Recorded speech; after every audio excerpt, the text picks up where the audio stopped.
Hi guys, and welcome back to another episode. This is probably the one that a lot of you guys have been waiting for, and it's an episode with Councillor Iqbal himself. And it didn't take much convincing to get him down. It was just literally one phone call, thanks to a mutual friend, which we probably shouldn't mention. And Uncle's popped down without any fuss at all. But I could just want to take this opportunity to just hand over to Councillor Iqbal and just give him an opportunity just to talk about his upbringing and origins and who he is. Okay, mashallah. First of all, Bash, can I say two things? First of all, I'm glad that there's not another presenter here who's one of your co-presenters who shall remain nameless. Because I was generally worried thinking if he was here, then I'd be nervous. But it's really a privilege for me that to be invited to come here today. And you're right, it didn't take much because I'm glad that young people in our community are taking the opportunity to do things and ask challenging questions to community leaders like myself.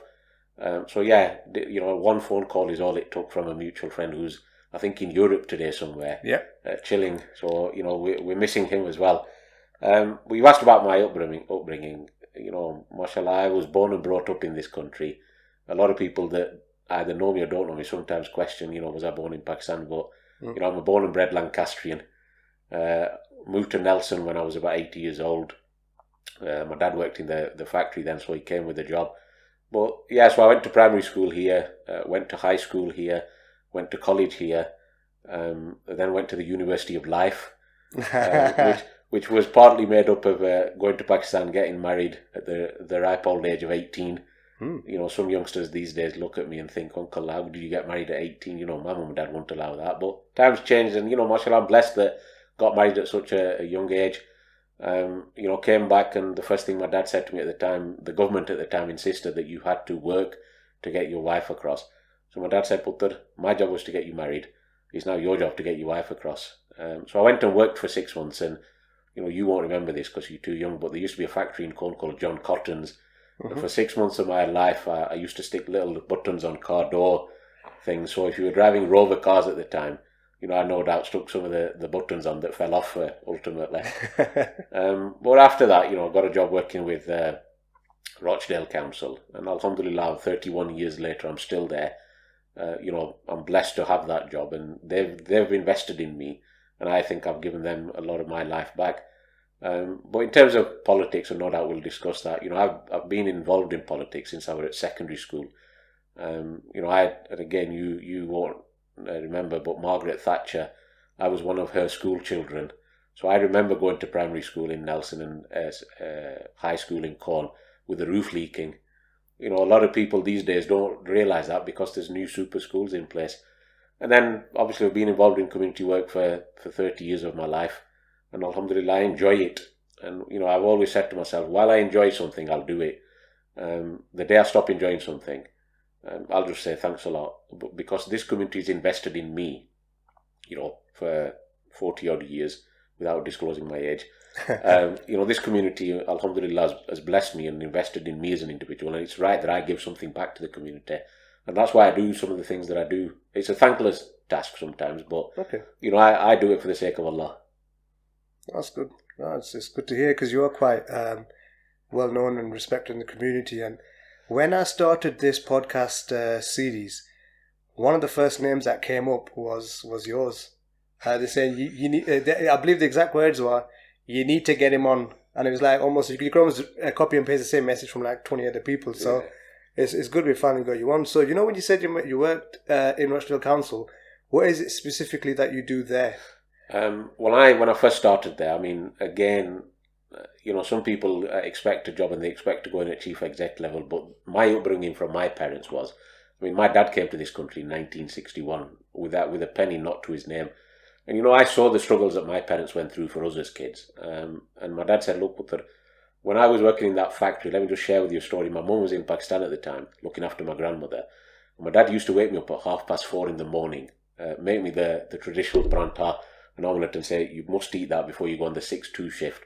And he sit me down and he said, you know what, I've worked in factories for 30, 40 years of my life. I don't want to see my kids do that. So he's the one that led me to go and work for Rochdale. And, I share this with my kids, and I think I can share it with you comfortably, that to this day, I've still got my first wage slip that I got from Rochdale Council. And, You know, I'll share with you that month I earned £256 net. When I was working in the factory 7 days a week, I was earning £250 a week. But I came home with that first wage slip and said to my dad, you know, what's this? Heck yeah. And he said to me, and you know, mashallah, bless him, he's passed away now. Oh, sorry. But, you know, he said to me, Putter, money isn't everything. And I am where I am. I mean, so I started right at the very bottom of Rochdale Council in terms of making 20 brews a day for other senior colleagues. And 31 years later, you know, I've managed teams that deal with the size of Nelson, dealing with council tax, housing benefits, finance-related things. But now I currently, for my sins, deal with all the complaints for 6 different services at Rochdale. Okay. What many compliments we get, obviously. But I also manage all the councillors in Rochdale and the 2 MPs that cover that area as well. And, you know, I enjoy the job. I love it. Okay. So, and then in terms of, so if we take it back a little bit now, so we know what you do as the full-time job. And currently, in terms of politics, what's your current role there? In terms of politics, my current role is, I'm a Pendle councillor, yep. But I've been leader of the Pendle Council for 5 years now. Had a break last year when the Conservatives took control, but I've been elected back as leader last May again. Mm-hmm. So currently leader of the council, but I'm also Lancashire County Councillor as well. I've been a county councillor now for 11 years, and my ward is Bryfield and this bottom part of Nelson. So, you know, I've got a full-time job that I do for Rochdale. Yep. But I also have good time management skills, and I do a full-time job in both councils. Okay. But in addition to that, I mean, because of my experience, I go and work as what they call as a peer mentor across other councils across the country. And, you know, that's again a blessing that I have, that I go and share my experience with other councils, far bigger than us, to say, look, this is how you should be running the council. And that's a privilege for me, and it's a privilege for my community that have put me there. So, we've had a previous guest who was a councillor for like a particular ward, but you're a county councillor. Is that right? What in terms of the responsibilities, like just imagine you're talking to a complete, you know, newbie, which I am. So just explain to me now what does that entail? Like, what does that involve? Yeah, I mean, in terms of being a local councillor in a local ward, so you know, I represent Bradley Ward in Nelson. I've represented it for 22 years now on the council. Predominantly, the borough council deals with things like collecting your bins, you know, dealing with some of the local issues really around planning and stuff like that. Okay. But when you go to county council, you're on a much bigger scale there. So you deal with education, highways, social services, all the big ticket items that affect people's daily lives. So, you know, the county council budget when I first joined was over £1 billion a year. Okay, there's been cuts in the last 10 years and it's reduced significantly. But when I sit there, you know, I'm making decisions that affect people's daily lives. When I make decisions here at the local council, I'm making decisions that affect people's daily lives. And people sometimes say to me, look, politics is a waste of time. And I say to them, you know what, for the road that you're walking on, for the school that your children go to, for even the place of work where you are, that's down to local councillors making those decisions. And when you explain it to them, they understand, because otherwise people think that the county hall in Preston is a million miles away. You know, people that live here will never have seen county hall at Preston. Yeah. But, you know, I'm again blessed that I'm one of 84 there. And I'm relatively one of the younger ones that have been there, for, like I said, for 11 years. So, you know, making some really tough decisions. But, you know, with the fundamental thing in my mind is that I put myself in the situation when I make that decision, that will it benefit my community that put me here. Okay. So you've explained what your role is, and you've mentioned your progression. So one progression in terms of your full-time career, or your primary career, which was the working national council, and then obviously the starting as a councillor and then becoming a county councillor, and obviously leader of the Pendle Council as well. In terms of when you look at that, like, what were your biggest personal achievements in this period?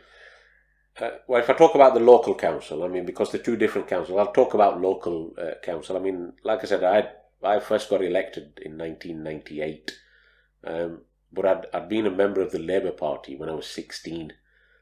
So I wasn't one of these type of wannabe politicians who said, look, I'll only join the party if you can promise me a seat. I worked for 8 to 9 years doing all the menial jobs that, you know, party workers do, from delivering leaflets in the 1987 general election to, when it was raining, doing all sorts of things for the party. And 10 years after I first joined the party, I said, you know what, my career's on track. I'm ready to serve my community. So in 98, alhamdulillah, I stood for the first time, and in quite a difficult election campaign, came through and won my seat. And I've defended it successfully. But in terms of some of the key achievements that I've achieved, I mean, the council and, housing was a big issue in those days. And we'd just had a Labour government elected in 1997. And, myself and other colleagues brought the then housing minister to Pendle and actually showed him some of the streets where we sat and said, you know what, this is wrong. People could not live in, 20th century Britain in squalid conditions. And there was something that came about the Housing Market Renewal Fund, and that was an investment of tens of millions of pounds in areas like ours, of which I'm proud to be, that I can say that I was part of that decision. We had, and you guys will remember that we had a youth centre in Nelson that was in porter cabins. Yeah. The porter cabins were put there in the 70s as a temporary measure. In 2000, they were still there. Yeah. I lobbied and worked with the young people at the time because I was relatively young myself at the time. And, alhamdulillah, we got a £6 million youth facility in Nelson that still stands there today. So again, that's something that I'm proud of. And, in terms of the super schools that I talked about, I'd been to secondary schools where rain used to come through the roofs and you'd have buckets to stop the water leaking onto the floors. And again, working with the government at the time, we lobbied and got fantastic schools. And, I chair Pendle Vale College, and I've chaired Pendle Vale College for over a year now. And I'm proud that that's a £32 million school that, I'm in charge of. I lead on behalf of the community. And those kids are my kids. So, those are the three big things that I've achieved, I think, as an individual level. But I've only done that, and I keep coming back to this point, that I've never forgotten where my roots are. Okay. And then, what would you say in any aspect of politics, what would you say, some of your obstacles are? In terms of obstacles, I mean, one of the things that, I find difficult sometimes, and, arguably I'm one of the longest serving councillors in Pendle.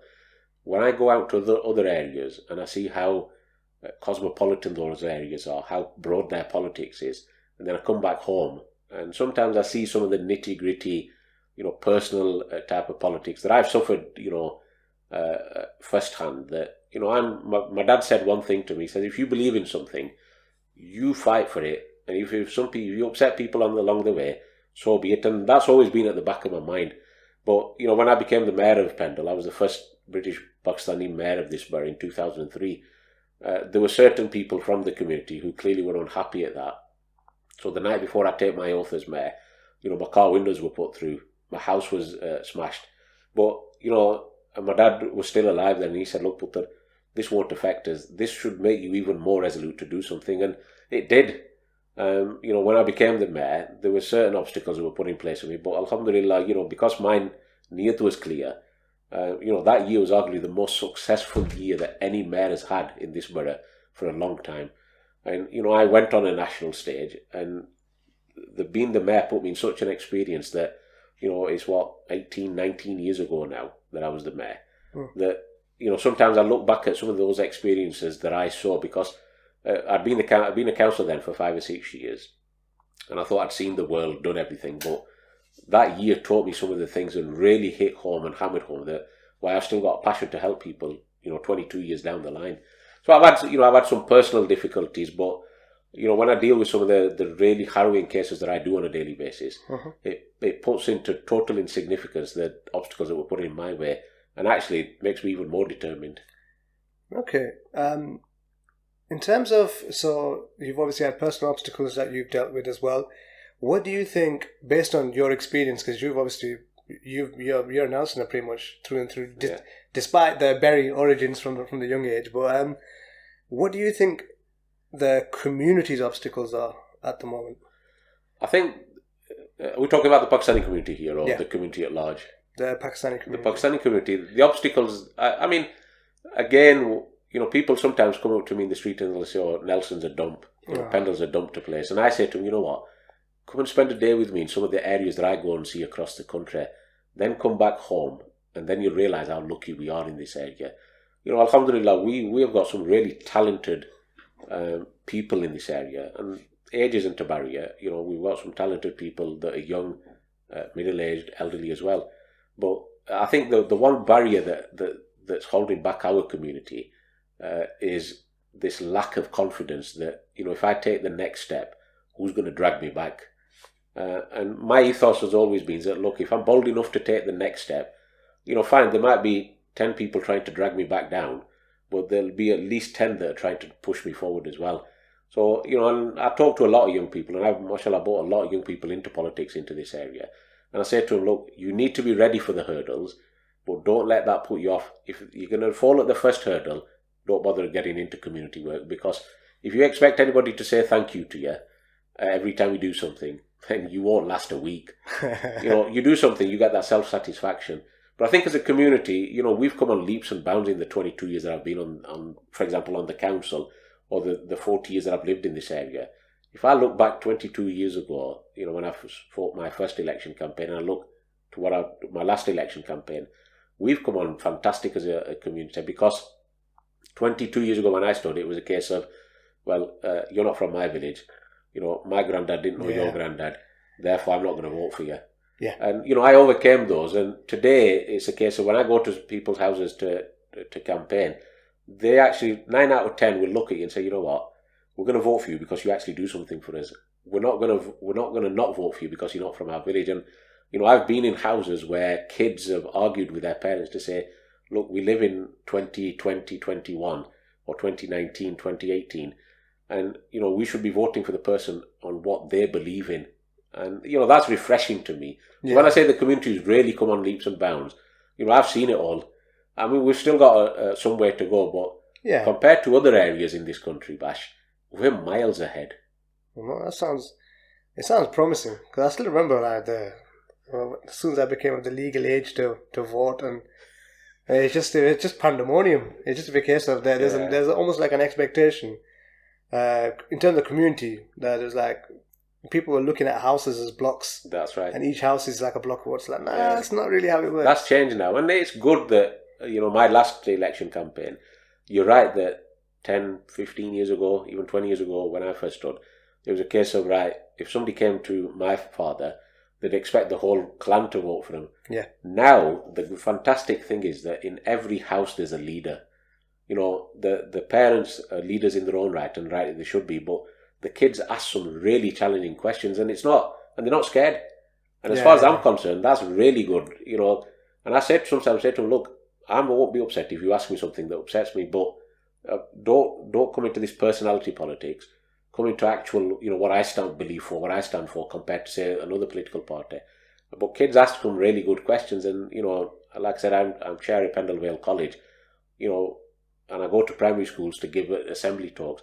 And kids at 6 and 7 ask those questions that if I dared ask my parents at 16, I'd have got a clip round the ear. Yeah, you dare question. Yeah, it was a case of even in politics, in 1994, and, the people will remain nameless, that this particular candidate came to our house at the time. I was a member of the Labour Party, but I was County Councillor. And, my dad said, Pai tu si argue, that's fine, we'll support you. And I said, no, we won't. I said, I'm sorry, brother. And he was somebody of a similar age, slightly older than me. I said, on this particular issue, what are your views? And he just started looking at me. My dad goes, we don't ask those questions. I said, well, I'm going to ask those questions. And the guys that had come with this guy said to me, Nini Putara, we'll answer your question. I said, no, I need an answer today. To this day, I've never got an answer to that question. But, the mould was broken then. And the mould is, like I said, I want people to ask challenging questions their community leaders, because people put us there for a reason. They don't put us there just to be mouthpieces of somebody else. Okay. Now, you did say that generally from where we were 10, 15 years ago in terms of local politics in this area, that we've come on. I'd say we've improved a lot. Mm. But there has, maybe 2-3 years ago, there has been a few kind of faction splits and a few things have happened.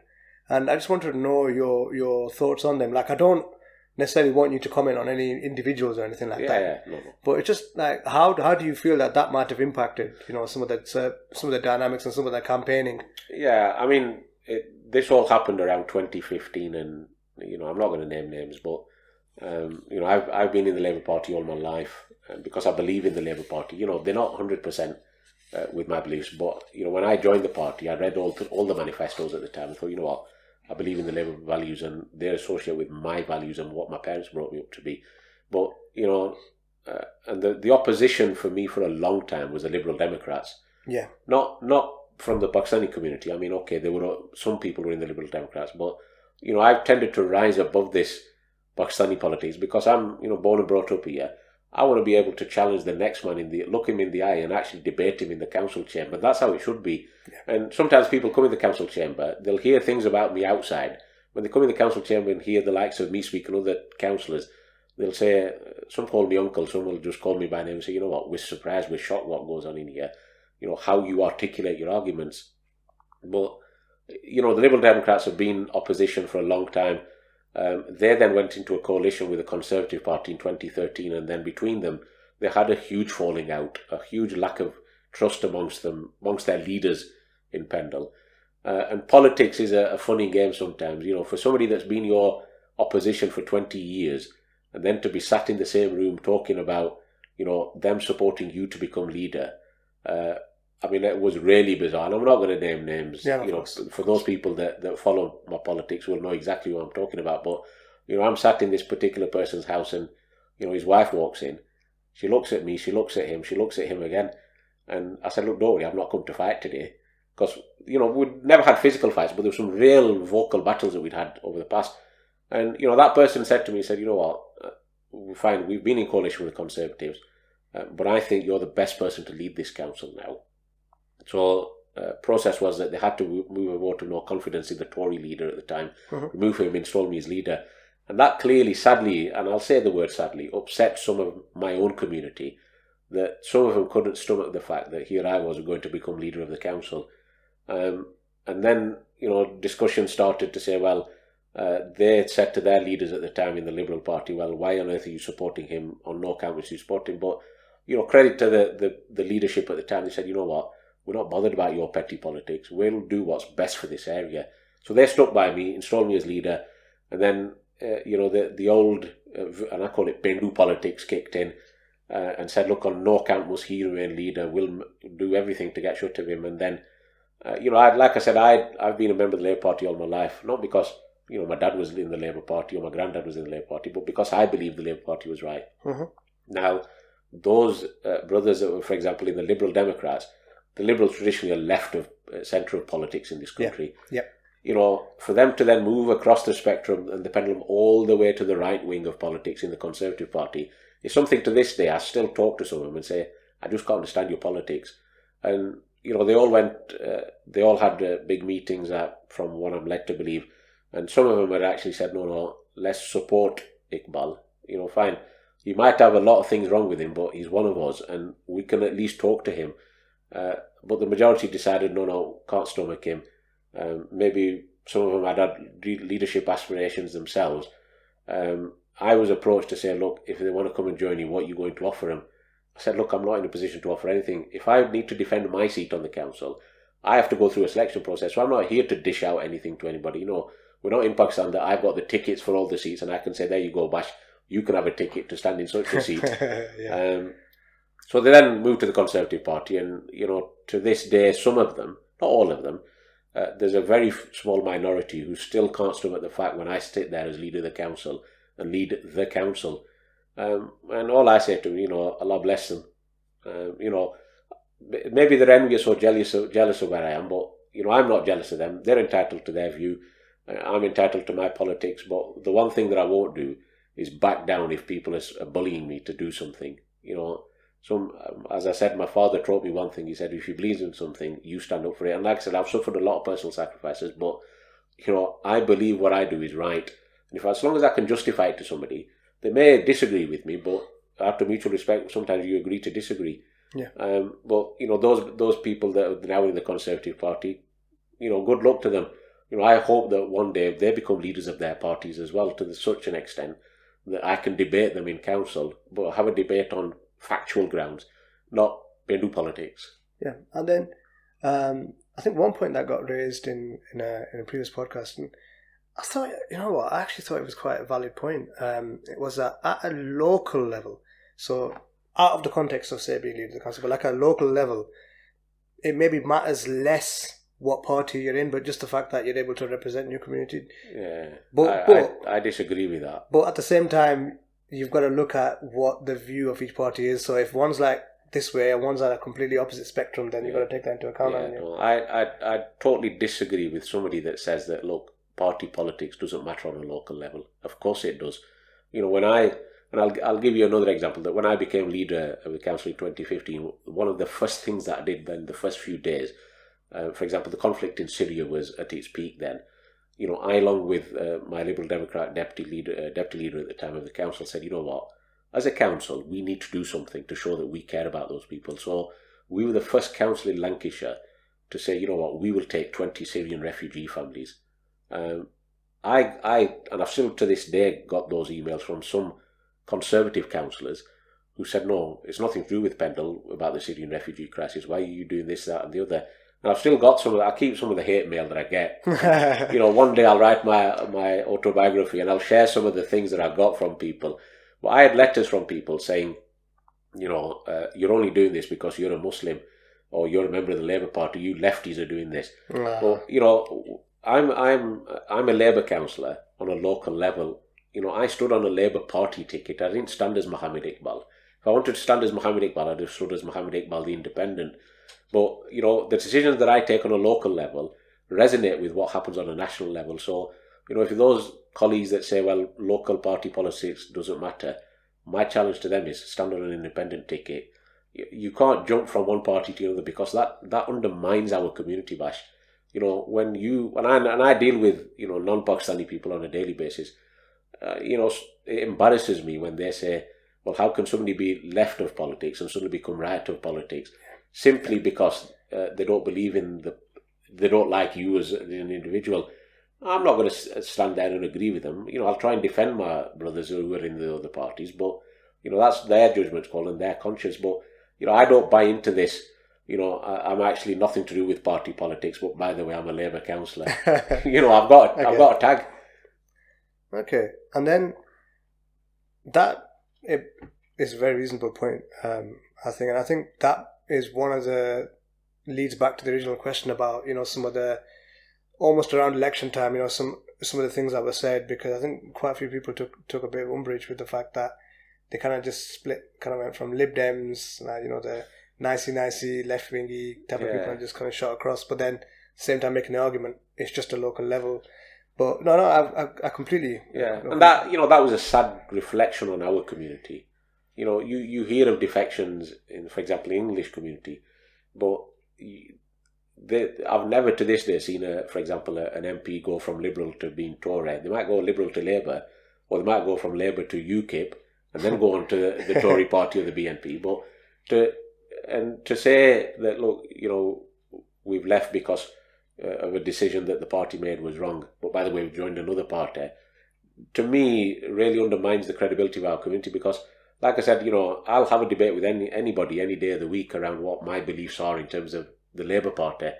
But what I won't do is say, well, actually, we'll have a debate, but let's talk about political values because, I'm Mohammad Iqbal, you voted for me. Well, they didn't vote for me. They voted for the Labour Party candidate. So, I should be proud to stand on that ticket. Okay. And take the hits with the wins as well. Yeah, rough with the smooth. Yeah. So, right, you mentioned you're also in part of the planning committee or in charge or something like that? No, in terms of planning, what happens is that so Nelson has its own committee that deals with planning applications. Briarfield has its own. Barrowford and the villages have their own. Corn has its own. And West Craven, which is Barnoldswick KB, has its own. I'm a backbencher on the Nelson Area Committee. I have another colleague who's chairs that committee, so I answer to him. But in terms of planning decisions, they're taken at that area committee, and I'm a little voice on the backbenchers there. Okay, yeah, because I'm pretty sure 99% of people are going to be more focused on this particular topic that we're talking about now, because they seem to think that, because you mentioned you're a voice in the back, but they seem to think that you're the man with the gavel, with the hammer, just hammering down. Yeah, approved, bang, bang, bang. So I don't know. I wish it wasn't. Sometimes there is that perception out there that people think that because I'm leader of the council, I'm leader of the Labour Party, that whatever I say goes. Well, we don't live in China. We don't live in Russia. We live in Nelson and Pendle.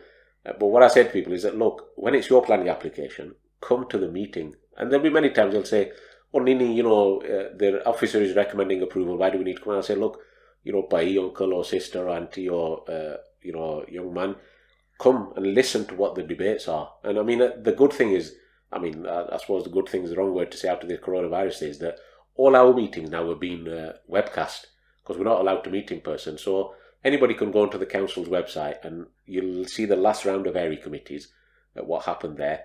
And for example, this Thursday I chaired the Policy and Resources Committee, which is the most important committee in the council. And you see the arguments being articulated there. So, even if I had a gavel, I would never use it because I respect every councillor that sat there. I see myself as an equal. Where I don't see myself equal and I see myself above them is that when I lead this council in other avenues, I'll go and fight for this council, every day of the week. But I'm on a level with leaders of other councils. When I come back home, I will treat each council, irrespective of their political persuasion, with the respect that they deserve. But I expect that respect. So when people think that in terms of planning, let's go and talk to Iqbal, they're more than welcome to talk to me. But if they think that I can give them a decision there and then, that's wrong. Okay. Because one thing, sorry, Bash, I keep going on to what my parents taught me. The one thing my dad said to me when I first stood in 98, we, as a family, we don't have a large village Baradri here, or, we don't have a big family here. We were just one house. My dad said to me, if you can't do something for somebody, don't promise it. And I think that's held me in good stead that sometimes people have fallen out with me over the last 22 years and they've said, we asked you to do this and you said point blank no. And I said, yeah, because it's undoable. It'd be like, some are backstreet out of well. Yeah, but, a year, 2 years down the line, some of those people come and say, but you know what? You at least was honest with us. So if somebody comes to me with a planning application inquiry and I know that council policy supports that, of course I'll say to them, look, I will support you. But if somebody says to me, deliver it for us, well, my other councillors at Nelson, the other 14 might disagree with me and then I've got egg on my face and I don't want that to be in that position where somebody says, you know what, you told us a lie. Yeah. So, what was the big hoo-ha around the Carr Road land? From your perspective, we've got another side already. Well, in terms of the Carr Road site, Carr Road is where the fun fair has been held for a number of years. In 2015, when I became leader, in 2016, we had an approach, not an approach from the police. We were aware that the police were looking for a new divisional headquarters for their traffic division. And I then approached through my chief executive the police and said, you know what, I'm willing to have that place in Pendle. Carr Road wasn't even on the agenda then. So they put down certain parameters and said, look, we need somewhere with easy access off the motorway, X, Y and Z. Blackburn had offered, Burnley had offered, Hindburn, which is Accrington Council, had offered, and we threw our name into the hat. And of course, there's no point in me throwing our name into the hat if I can't deliver on something. So the Carr Road site was an ideal opportunity for us to utilise that site. And it's taken the police, for people that are interested, they'll now see that there's a planning application in for that site from the police that's gone in the last months. But it's taken me 4 years to convince the police to say, look, this is the perfect site for you because I want investment in that area. There was this rumour circulating, well, actually at one of the meetings, I think in 2016, people of the opposite party turned up or started to lead a petition to say, I was against the fun fair, we had to protect the fun fair. And, I come back to something that I said that if I believe in something, I'll argue all day about it. And I generally still to this day believe that, fine, the fun fair has a life, but if somebody says to me that on the one hand you've got the fun fair that comes for, say, a week or 2 weeks a year, on the other hand you've got a multi-million-pound investment coming in that will give some employment prospects to the local community, that will make genuine use of a site. I'm sorry, if that upsets people that the fun fair is not going to be on Carr Road, so be it. I'll argue every day for that police site to be there. And, alhamdulillah, they've now delivered, they've done a deal with us to buy that land off us. So whatever we sell that land for will stay in this area, so I can invest it in this area. But you've got a multi-million-pound investment coming. I'm trying to work with the fun fair people to find them somewhere else. But, these are difficult decisions that sometimes you have to make. And sometimes there are people in the community who will say, oh, well, he's only kicking the fun fair people off because, he's given the land to Bash, for example. Not that I was in the first place. But they were purely rumours and, what's on the record is on the record in the council record. Yeah. I don't have the decision to, if, for example, we sell that land for whatever we sell it for. Let's say we sell it for £1, not that we are. Yeah. I don't pocket that pound. That pound comes back into this area.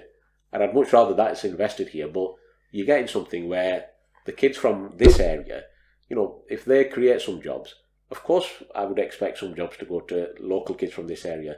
The fun fair, with no disrespect to it, is only here for 2 or 3 weeks a year. It doesn't create any jobs in this area. And, I used to, the fun fair at one time was next to my house where we used to live on Leeds Road, where Wavelengths is now. Yeah. I've been to this fun fair site in the last year just simply to gauge what goes on, and the fun fair has changed. It's not the fun fair that it used to be. It's a different type of fair. And, the Car Road site clearly was set up for mischief. People came to the meeting. Everything was there in black and white. The council records, the minute show where my position was, what negotiations I've had. And that's now come to fruition. And inshallah, that planning application, I'm hoping, will be passed so the police can move in there as soon as possible. Okay, no, that's fair enough, because I can't go off rumour. Yeah. Well, you're hearing it from, as somebody would say, the horse's mouth. Yeah, no, that's and I've got the records, the council records. They're not going to write the minutes based on what I tell them. It's a factual record of what decisions are made, and anybody's welcome to check them. Okay, so I think the only other planning related question I was going to ask as well was, I need to get the exact example, but so say for example, now I think recently there was something approved for somewhere on Scotland Road or something. It might have been even either a couple of weeks ago, or there's for the Valentine Centre. No, it might have been so might be applying for some kind of food premises, something like that. But yes, yeah. Yeah, so so what I roughly kind of know is that there's some kind of rule in place about 25% of the properties have to be of a certain type. And so would that recent approval bring it over 25%? Yeah, the policy that you're referring to is called Policy 31. Is basically it says that in a town centre, obviously town centres traditionally have to be retail, so like your normal shops that now sell normal things.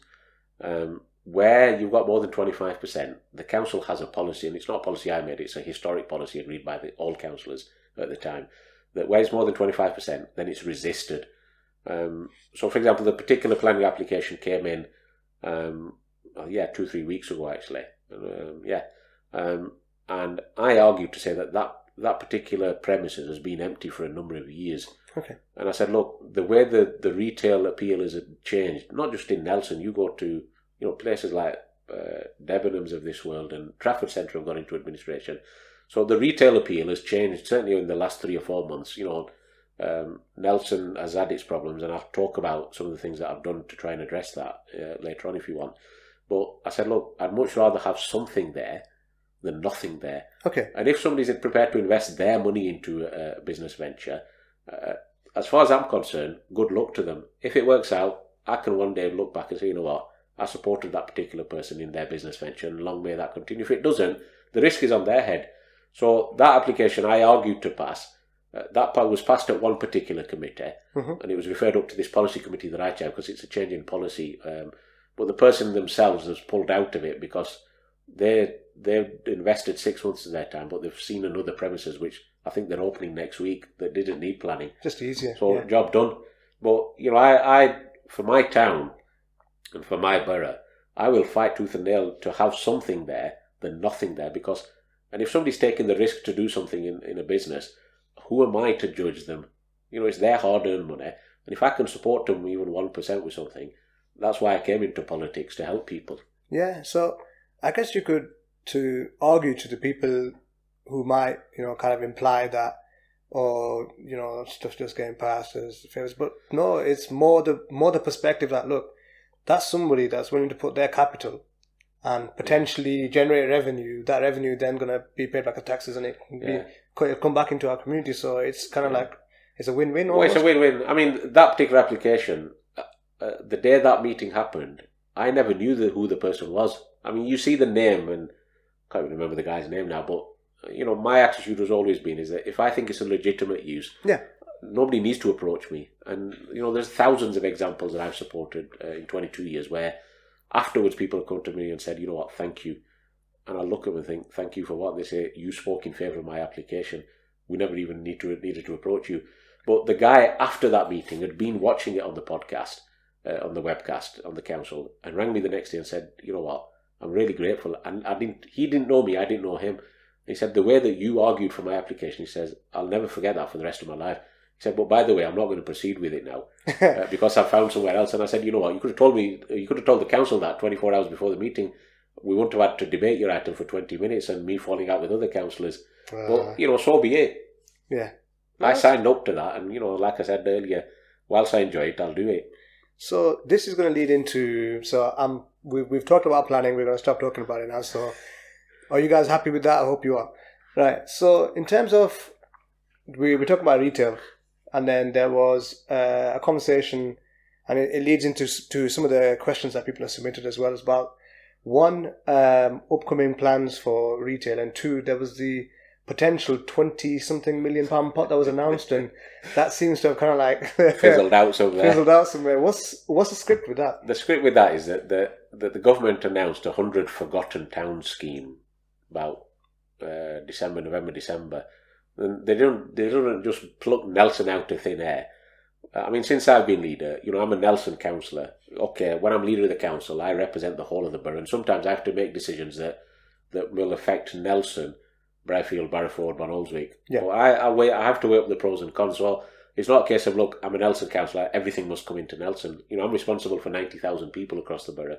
But the government announced this 100 towns, and we'd lobbied over a number of 3 or 4 years to say, look, retail cannot survive in Nelson. If big towns are struggling, we need money to revamp our town centre. The council doesn't have that money. Yeah. Nor do I want to borrow it, because all I'm doing is burdening the council taxpayers of the borough for decades to come. So we bid for it, and the government said, originally they announced that it was £25 million for Nelson town centre, and then £25 million for the town of Nelson. It was called the town deal. Okay. So, in theory, there was £50 million for Nelson, which I clearly was proud of, because £50 million is a life changer for the town the size of Nelson. Doesn't address all our needs, but would have done. But over the last few months, the figures have been watered down to the tune that the Nelson town centre one is now in, we have to bid for it again, but it's now in the tune of single millions, not 25 million. Okay. And likewise, the town deal, there's a town deal board set up by the council. I'm vice chairman of that town deal board. And for example, our next meeting is this coming Friday. And again, that 25 million has been watered down again, because everything comes with strings attached now. So what the government have said to us is that, look, you bid for what you want, but in return, we want you to do X, Y, and Z. Now, some of the X, Y, and Zs, I can't deliver those. They're undoable. So, for argument's sake, one of the things they might say is, look, you need to build 1,000 homes.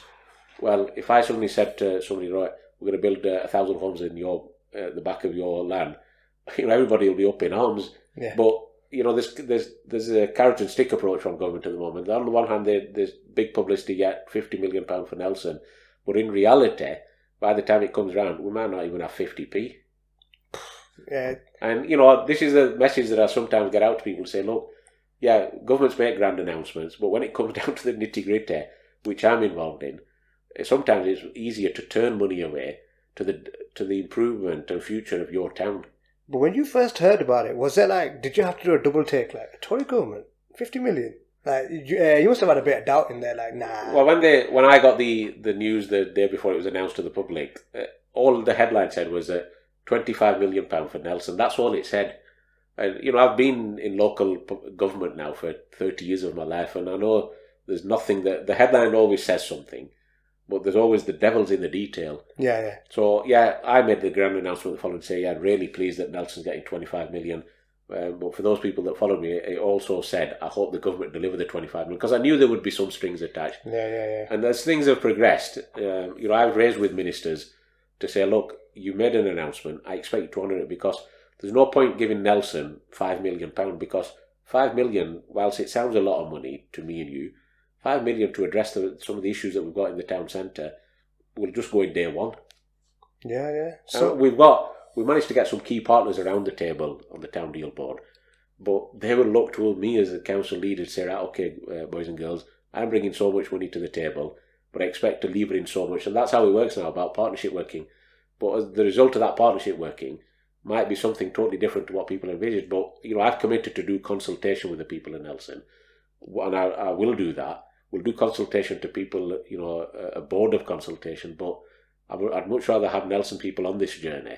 And if people of Nelson say, Iqbal, you're on the wrong journey, I can be persuaded, because I don't know all the answers. But, there'll be some things that, one of the things that when that announcement was made, somebody said to me, yeah, let's just roll into the town centre and let's build a football stadium, a cinema, a new hospital, an X, Y, and Z. And I thought, I just on the back of a fag packet, I just started it up and it came to like something £100 million. But people, and I've never had £1 million.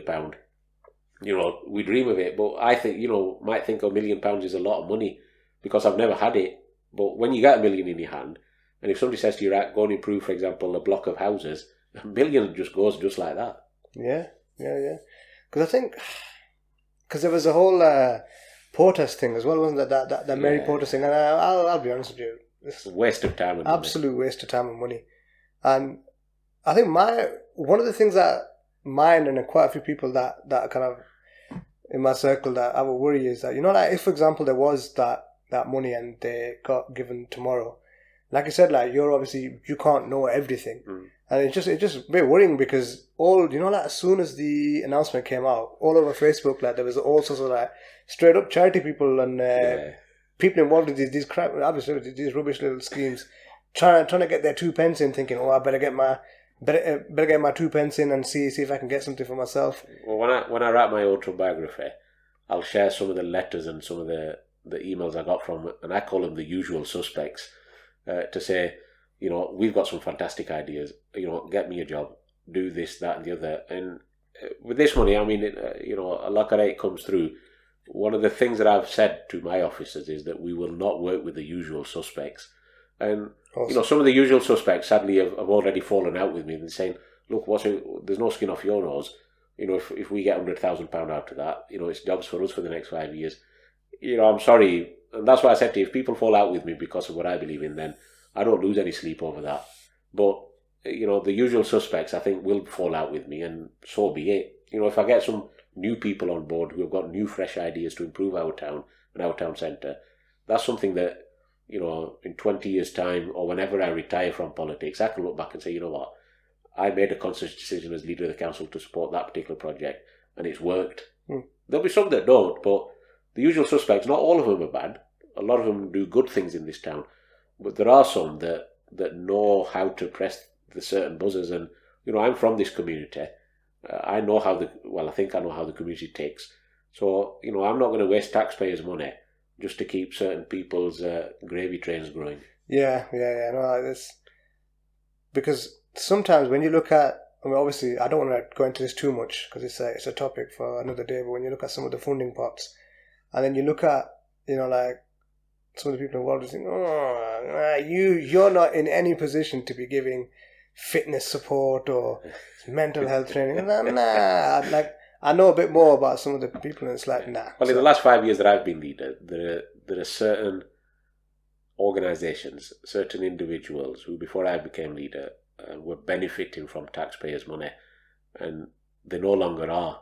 They don't talk to me at all now. Okay. Because they say that I'll ruin their livelihoods. But, I go to work for a living, and I do a job for that. And I know I do a job. My employees know I do a job. But, if I sat at home and did nothing, but I said to my employees, look, pay me a wage every month, that wouldn't last long. And, the taxpayers deserve it. It's taxpayers' money at the end of the day.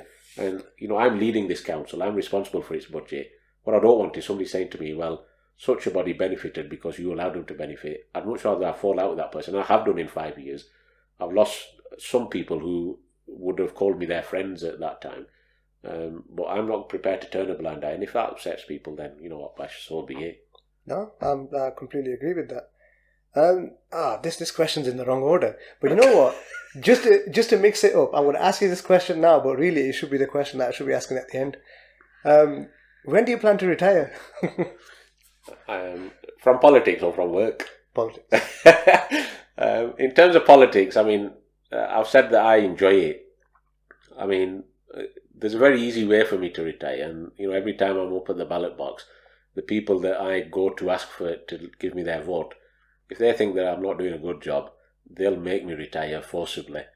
But, at the moment, being leader of the council is a very challenging role, but mentally, I'm tuned and switched on to, I know I've got a dream, I have an ambition that I want to get to. It might take me 5 years to get there, it might take me 10, it might take me 20, but, at this moment in time, I have no intentions of voluntarily retiring, because I love helping people and love leading this council. But, I'm up for election next year on both my seats, both the Borough Council and the County Council. If my opposition people that I represent at the moment, they think that person can do a better job than me, or if Allah decides, Iqbal, you've achieved what I sent you down there for, and you need to retire from politics and go and enjoy life for a change, so be it. I've enjoyed 22 years of politics. I'm still enjoying it, but, if people decide next year that, my time's up, I'll just take it on the chin. Oh, that's fine, because that question came from one of the viewers, and it was on the it was a question along the lines of like letting, so once you're done, then kind of bringing in the next generation. But I'm guessing that at this point you're kind of like at the bringing in stage, aren't you? For next. Well, when I joined politics, when I became a councillor, I was only one of 2 Labour councillors at the time.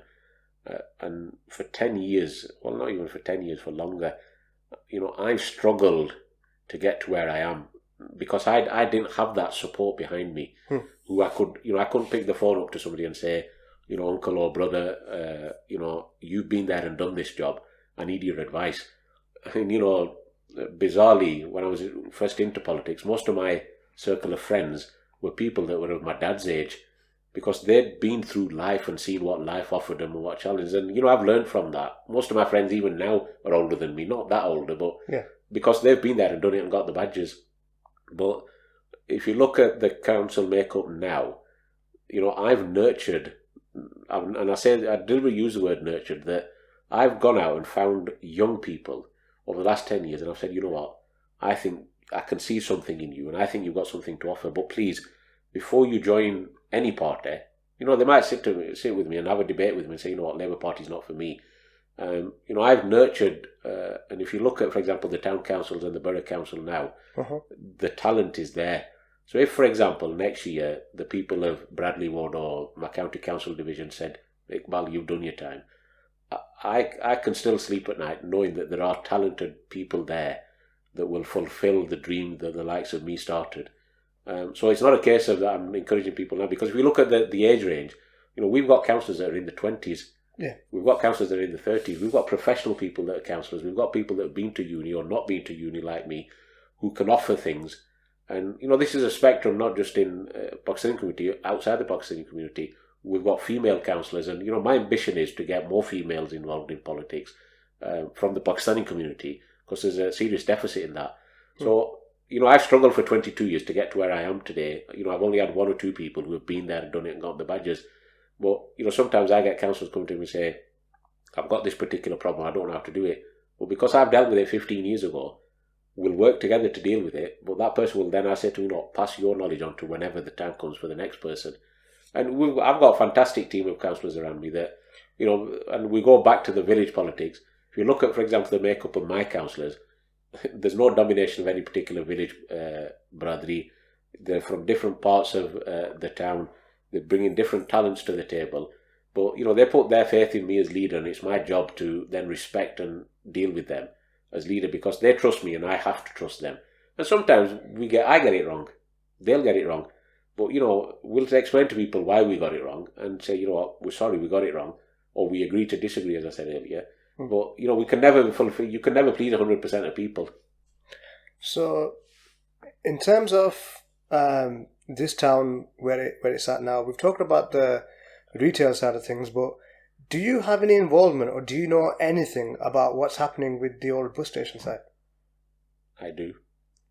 Are you allowed to talk about it? Of course I am. I mean, those things I can't tell you. I'll just say, look, watch this space. But in terms of the old bus station, that's part of what everybody knows as the Arndale Centre.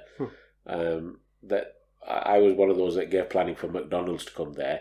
McDonald's had some issues with the people that were supposed to build the McDonald's. McDonald's have now pulled out. Okay. As part of the town deal and the town centre money, There are ongoing discussions in terms of addressing the whole of the town centre. That includes the old bus station site. So we'll have something that happens there, inshallah. But at this moment in time, I need to speak to the people of Nelson what they want to see there. I've got my own ideas as a Nelson resident, but I don't want to impose my ideas. If people of Nelson come back and say, we trust Iqbal 100%, you just do what you want to do there, which I very much doubt. But if a majority of people say we want X, Y, and Z, I'll do my damn best to make sure we get that. But at this moment in time, it's a derelict site. Okay. Yeah, because I think there was an initial buzz, and then the demolition team kind of came in and just wrecked it, and then I think that's when the rumour was, they got asbestos and this and that. There were other issues there, nothing to do with asbestos. Okay. So, in terms of, because I was going to ask about what potential there is to maybe interest or get other, say, big retailers to get into this area, but it kind of you kind of already kind of touched on it before in terms of, like, obviously if you wanted to do something like the Rock and Berry, you'd be looking at that 100 million or something, wouldn't you? Well, I think retail since March of this year has completely been decimated in this country. I did some work in a council 2 years ago in the south of England, and when I got off the train, I walked through their town centre, and I thought, you know what, people not Nelson town centre, they want to come and spend an hour with me in this town centre. And I went in the following morning, spoke to their council leader, and I said, generally we were of the same political persuasion. I said, your town centre's a bit depressed. He says, yeah, we've got a deal with the Qataris are coming in. They've offered us £250 million to buy a 25% stake in our town. And I looked at him and I thought, did you actually say 250 million? He says, yeah, well, because of where it was, is where the Qataris were coming in for the 250 million. And I've been back last year, and they've started to slowly turn it around. But yeah, I spoke to him a couple of weeks ago, because I keep in touch with some of the people that I've mentored, and he said, you know what, we've gone back 10 years. He said some of the multinationals that were supposed to come in, they've just said, you know what, not interested. So in terms of getting big companies into Nelson Town Centre, I remember when I was a lad growing up in the Aldernhill Centre on a Saturday afternoon, you couldn't get past anywhere. But when I was young, you didn't have the internet. Well, you had the internet, but you didn't use it. You didn't have mobile phones to the extent that we have. You can order something sat here today from China, and it's here tomorrow. The town centre appeal has changed completely.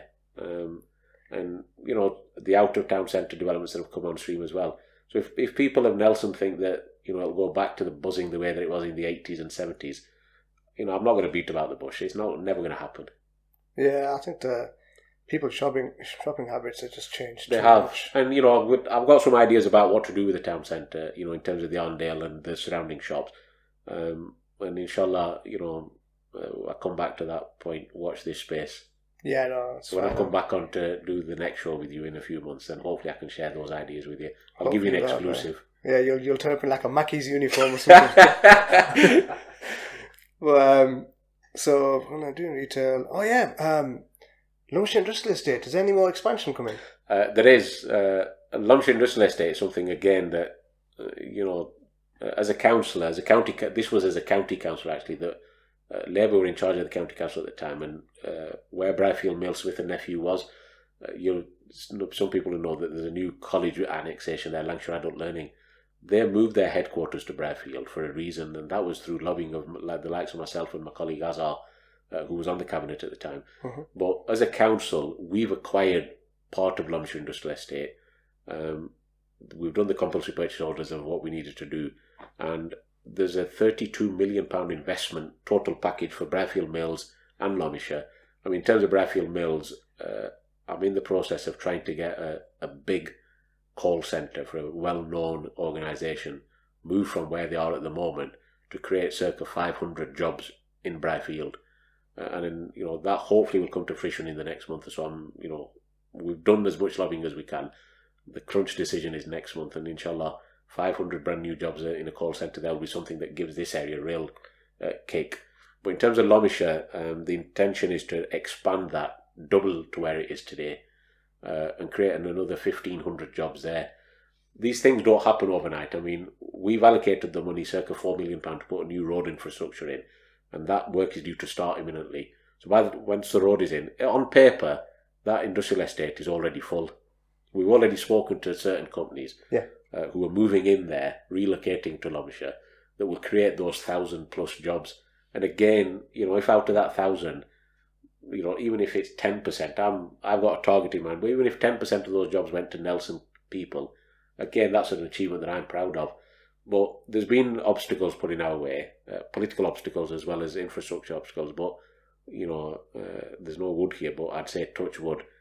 Inshallah, we've overcome those. And in the next 12 months, if I'm still around, you'll see that development site come on stream as well. Well, that sounds really promising. I think, and this is directly to you, that one criticism I'll give you is, when you guys lobby, so when you and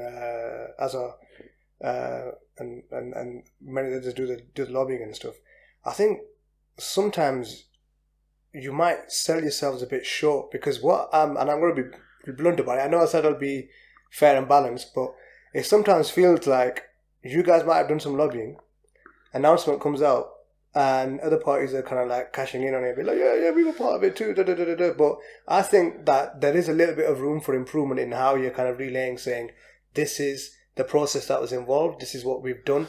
Yeah, I mean, you're right, and I take exactly what you're saying, Bash, but the one caveat to that, and I'll give you an example of this call centre discussion that I've been having, and it's not happened in the last few months, it's been going on for nearly 2 years, because when you're lobbying other people to come to your area to invest their money, and then you broadcast and shout about every single bit that you're doing. So, for example, the police thing, if in 2016 I'd have started shouting, saying, yeah, we're doing X, Y, and Z, and this, that, and the other, the police may well have said, we're not coming to Pendle because there's too much issues here, we're going to go to Burnley.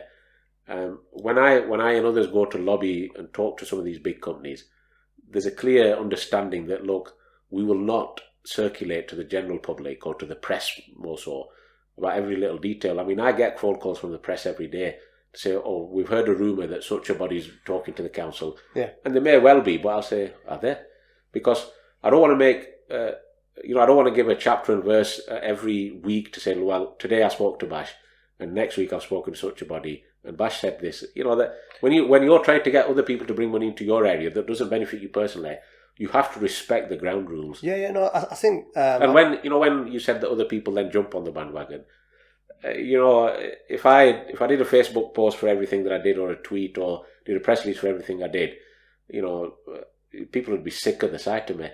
Sorry. I'm the type of person though that I want to do things, and if then somebody jumps on the bandwagon, my conscience is quite clear. And if they say, well, actually, I delivered it. They know deep in their own heart, between them and, Allah Ta'ala, that what they've done. I know what I've done. And sometimes you're right that I don't shout about sometimes what I've done. But I think... And that's not what I came into. It's not about Mohammad Iqbal, the profile. This is about, if in 5 years' time somebody says, Pendle is a place to invest in, and then somebody says, actually it was down to the leader at the time, I'll have a smile on my face. I don't want people to go around saying, he's doing this, that, the other, he's doing all... like I said, I'm not a one-man band. I'm part of a team. Okay, I lead the team and I do most of the legwork, but if somebody plays a 1% role in that, then why shouldn't they get credit? Absolutely. I think, just to clarify, what I'm saying more in the aspect of, when you've got an outcome. Yeah. So when there's an outcome, I think if there's just a little bit, like, even if it's something along the lines of just something a bit more graphical, or just something that just makes it clear that, look, something's been done. I know what you're saying in terms of you don't want to be like bragging, but it just makes it that little bit more difficult for the opposition to even kind of like get the 2 pence. I know what you're saying in terms of obviously. Yeah, and I get that, but at the moment, I'll give you an example that we've got, for example, a Conservative government. So if I lobby for something, and I help secure that money, clearly it's coming from the government. Yeah. So if a member of the Conservative Party locally says, well, actually, he might have lobbied, but we've got the money. Yeah. In theory, they're right, because the government of the day is Conservative, but they're not just going to be sat in Whitehall thinking, oh my word, Nelson needs 10 million quid, let's just send him a cheque. Somebody's done the legwork to get to that point, but that's politics. Yeah. Well, that's fair enough. And then, rail links. So in terms rail links. Yeah, rail links. Sorry, I'm just mumbling now. It's been a long day. What's going on? In terms of rail and transport links, I'll talk about. I mean, as long as I've been on the council, there's always been this talk that there's this Corn to Skipton rail link that will solve all our problems. And, there's various lobby groups set up, and governments of all persuasions have said, yeah, fantastic idea. But ultimately, it boils down to money. So at the moment, the government have instigated what's known as another study into this extension. And, it will mean that there'll be a new railway station in EAV and moving on to Skipton and then linking onto the East Coast down to London. But, where people say, yeah, we need a rail link, I've usually got 50% of people saying, well, I'm sorry, you're going to come through the middle of my living room. That ain't going to happen. Or you're coming through my field, where my sheep are going to go. That ain't going to happen. So this constant battle, but, I'm quite clear that if government, no matter which political persuasion, said, would I prefer a road and a rail link? Of course I would. And similar to the M65, we're a cul-de-sac at the moment. Yeah. I mean, you go on any motorway in this country, the one thing that drives employment is good road links. At the moment, for example, we've got Loamshire in Nelson. Loamshire only came about because of the M65 link. Yeah. And, my ambition is that the M65 links up to the A1. But, if I'm honest, will it happen this year, next year, the year after? Unless there's a massive injection from government, realistically, it's not going to happen because the council can't do it on its own. And again, we've had conversations with big businesses to say, look, would you back our campaign? They're backing our campaign, but, there's no point people backing the campaign unless there's actual money to support it. Okay. So the rail link, it would be a good thing, but there's now an argument to say, would it be a passenger rail link or a freight rail link? So there's this Drax company that to get stuff from the port at Liverpool across to the power stations near Hull is the East-West link. And what we're saying, not just us, but other councils in East Lancashire are saying is that, look, forget the M62 because that's a constant hard shoulder all the time because it's always busy. Why do you not look at us as the next the road and rail link to get stuff from Liverpool to Hull or the cross-section from east to west of the country? But this is a big business battle. I'm a very little chink in that argument, but, every time I go to meetings, I say, look, I'm here on behalf of the council. And they look at me and I'll say, yeah, we're ready for you to come. But as soon as I leave that meeting, I come home and no doubt somebody sent me an email that evening saying, well, you were at the transport meeting and you were arguing for the road link. Well, I'm sorry, go through my front sitting room. Well, there are going to be people that lose out. But I think for the long term, in 50 years' time, if the road and rail link are there, I think this area will boost significantly. Yeah, because obviously there's an age gap between us, but I think not that much. But because there was the old school, like when they were going to start doing the motorway from obviously from Corn onwards towards Bradford or wherever now. Yeah. Had that been done, I think the outlook of this town would be completely different because we're equidistant. I absolutely agree with you, but at the time, the lobby against that, I wasn't on the council then, it was just a few years before I joined, but I was in politics at the time, and and I say sadly, the lobby groups and the pressure on the politicians at the time said don't do it. And in hindsight, 30 years later, we would be sat here and, would have huge significant employment opportunities, and our house prices, would be £200,000-300,000 worth of house. I gave an example of the Southern Council. I walked into a house similar to the size of yours, and the guy showed me around and said, yeah, and I said, so how much are house prices? It was the first time that I'd gone to that council. He said, yeah, this is a cheap area, and the house price here is about £400,000.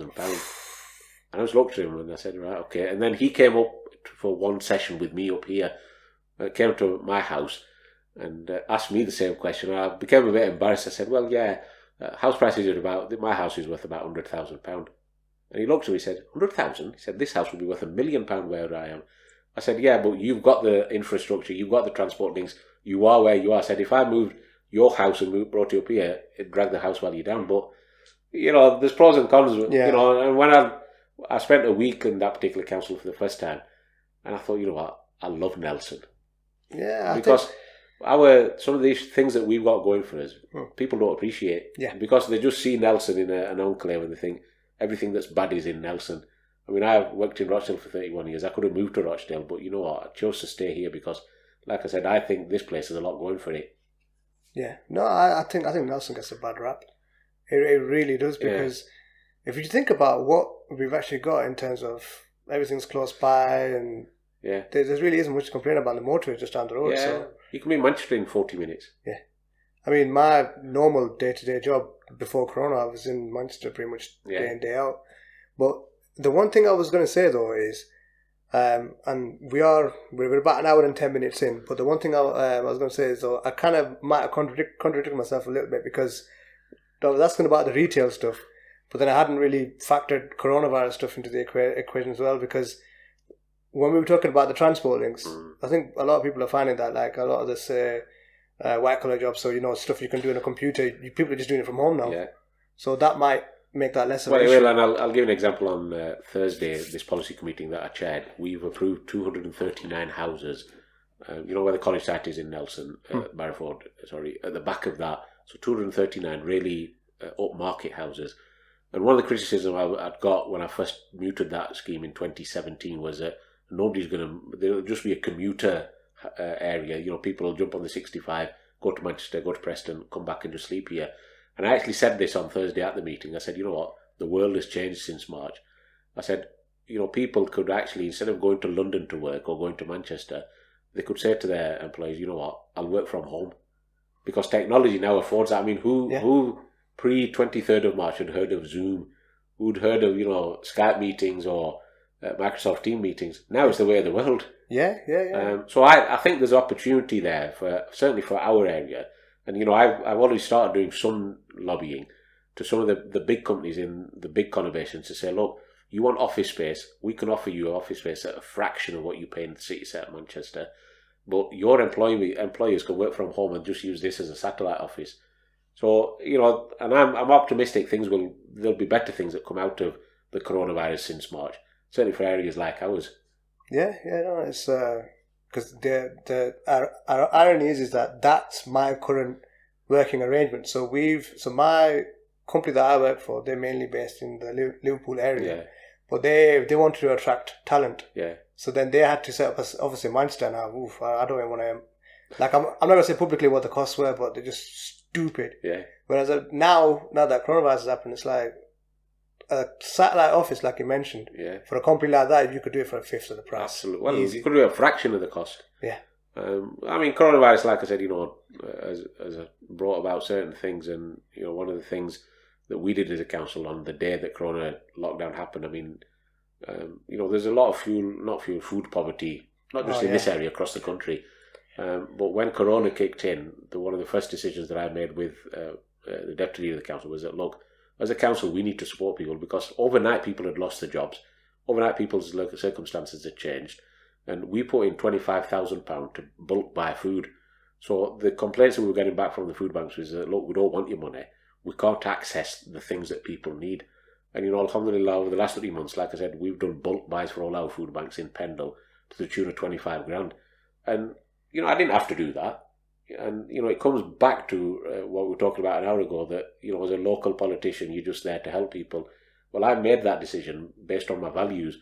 Had I been of a different political persuasion, I may not have seen people suffering from poverty, but, I've been through poverty as a young kid, through my parents. If my mum and dad were millionaires, we would never come to this country. Yeah. And, that applies to a lot of people. But, I remember being brought up in poverty. So that's always at the back of my mind. You talk to some people today, they'll think that they were born with a silver spoon in their mouth. Some people sometimes say to me today, oh, well, you've done well, but I've only done well because of my hard work. So in terms of some of the issues and decisions that I make as a Labour councillor, directly because of the values that I've been brought up on, had I been a different political persuasion without mentioning any parties, well, I thought, you know what, these poor people, well, they can remain poor. Why should we put £25,000 in out of the blue to help them? Yeah. Well, you talk to the food banks. It was a blessing for them. Yeah. So, what I'll do, I did have a few more questions, but I don't want to make it too long, because what I want to do is similar to when I was speaking to Mujahid earlier today in the podcast as well, is if you end up covering too much, then it makes it a bit difficult to bring the person on again. Because I'd rather have you as a repeat visitor, and we can talk about more things and just keep it going. So I'll finish off with one, and it's quite relevant to what's happening now. And I'm just going to ask it in a really unprofessional manner, but what's going on with the mosque and private worship shenanigans? It's just like, it's a farce, isn't it? Farce is an understatement. had this not been going out for people to watch Bash, I'd have some harsher words to say. But I've been in the thick of the coronavirus issue in terms of local leadership since March. And, places of worship were closed by the government, rightly so. But the drip effect that's happened, the Prime Minister announced, 3-4 weeks ago that places of worship were open for private individual prayers. Well, that doesn't work. I hosted a meeting with all our churches and masjids 2 weeks ago with the public health officials, the police, council officials, and I did that on virtually. And, the message that I was getting back was that, look, and, I'll use masjid as an example. If you want to do individual prayer, Islam is such a religion that you can do that in the comfort of your own home. Having masjid is all about, or having church is all about congregations. Yeah. And for example, they've announced that last week that, places of worship can reopen on the 4th of July, but only for 30 people. Now, how are you going to police that? Well, how are the mosques going to police that? Because, the conversation that I'm having with mosques, and I had a conversation with an imam just before I come in, he said, Iqbal, bhai, who will decide who are the 30 lucky ones who come to the Jummah prayers? And I said, look, not me. I said, that's your headache now. But, masjids have had to do risk assessments. And I'll give you an example that, for example, one of the churches in Corn, the guy said on the call, look, we normally accommodate 300 people in our church. Based on social distancing and this, that and the other, we could only accommodate 16 people. And he said, so we just decided we're not going to open yet. But, and I join a leaders conference call every Monday nationally. And criticism of government is constant to say, look, don't give mixed messages out because that causes problems. And I know the pressure on our places of worship, certainly here, that, mosque committees and imams are constantly under pressure to say, why are you not opening the mosque? Why are you not opening the mosque? The mosques have never been closed, actually. They've always been open, but obviously not the way that we're all used to them opening. Yeah. My aim is to get them open as quickly as possible, but as a community, we need to work within the rules that are there. So, but as of this 4th of July, this Super Saturday big thing that the Prime Minister announces, I think it'll be a damn scoop for places of worship because there's going to be issues where, if I'm number 31 to go through the mosque, who's going to stop me and who's going to have the argument with me and who decides who the 30 people are? Just not practical. Mosques are ready and geared. They've done the risk assessments. They're ready for deep cleaning. But as a community, we need to appreciate the work that they're doing and, credit to the imams and the committees that are doing that work. But we just need to be a bit patient. Islam or any religion for that matter, you don't need a mosque to, pray. What happened when people didn't have mosques? You can read in the comfort of your own home. And, Ramadan was an ideal opportunity for us this year that how many of us would have family prayers at home when the mosques were open? Very rarely, I would say. Oh. I'll give an example at my own house that, my youngest lad was leading the namaz prayers. If the masjid was open, he'd have never got that opportunity. Yes. And it's given an opportunity for families to come together and spend some quality time together. But, masjids will reopen for congregations one day, inshallah soon. But I have, in my current position, I can't give the green light to masjids because if, God forbid, something happens, I don't want to be the person that says, I allowed the masjids to open and suddenly there was an influx in coronavirus. Just the pure risk factor as well. So, so before I wrap it up, so obviously this is the first time that you've come on the podcast, and hopefully, inshallah, it'll be the first of many. But is there anything you wanna just get off your chest, or anything you just want to share with the community, and then? No, I don't keep things on my chest, otherwise I would have fizzled out of politics a long time ago. But all I'd say, especially to people, is that, look, if there are any issues that you've got, challenge your politicians. You've put them there for a purpose. Come to council meetings or now watch them virtually and you realise who the people are that work for you. There are some people that go about doing the work quietly. There are some that do very little work but shout about it all the time. And, you need to challenge your politicians, but when it comes to election time, vote for the person or the party who you think will represent you as an individual. Forget what your mum, dad, brother, sister, uncle, aunt or whatever they've said. Do your research, and if, for example, I come knocking on your doorstep, if you disagree with me, tell me why you disagree with me. We'll have an amicable conversation. And if we still disagree, then fine, I'll respect that we disagree, but we're here to stay. We're not going to go anywhere. And we need to play a much more important role in this society. Like I said, this community invested in me. I didn't have to come into politics. I could have, mashallah, I've got a good job.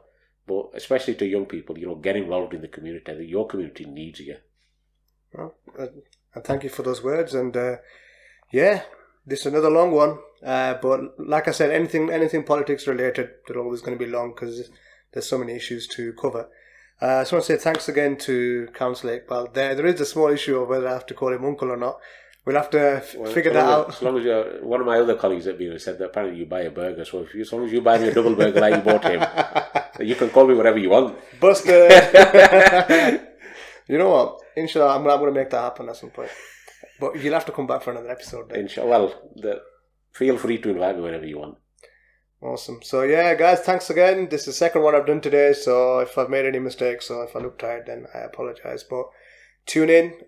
Make sure you subscribe, because if you don't subscribe, then I'm not able to produce more material because I need the fan base. So, and tune in tomorrow. We've got Big Jones on from Briar, the monster himself. So look forward to seeing you guys, and peace out.